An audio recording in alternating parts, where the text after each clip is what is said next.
این داستان بسیار جالب بود. من یک جا دیدم حکایات حکیم علومت طحانوی رحمه الله را آورده بود.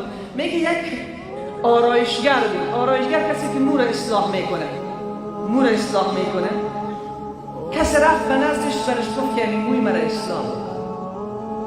آرایشگر شروع کرد اصلاح کردن موی از این. هر دو تا در بین خود مشاجره کردن، مناظره کردن سر وجود خدا.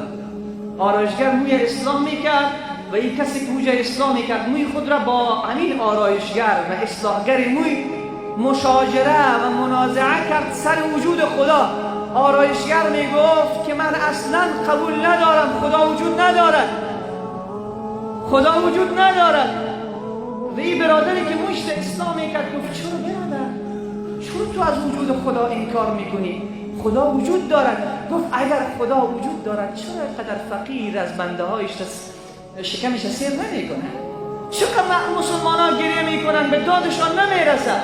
چقدر مریضا در شفاخانه ها خواب است چرا اونها را شفا نمیدهد؟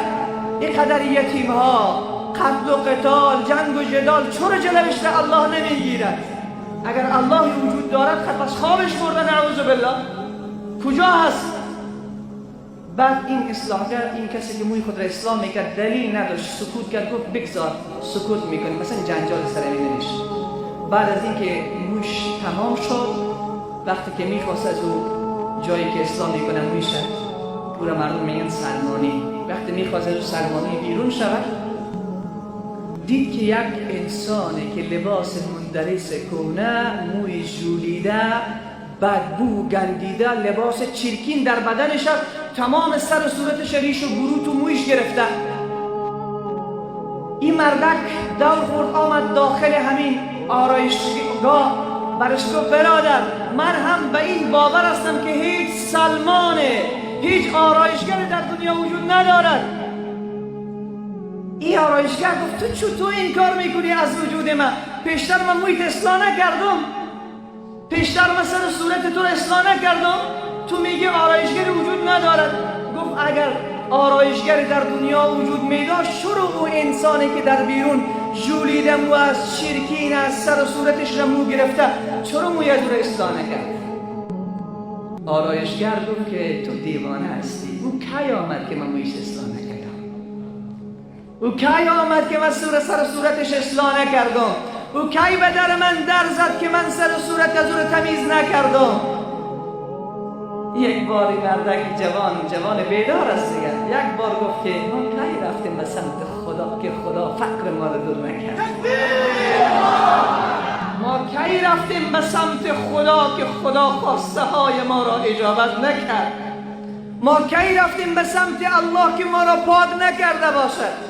ما کی رفتیم به سمت الله که مریض ما را شفا نداده باشد؟ ما کی رفتیم به سمت الله که به ما فرزند صالح نداده باشد؟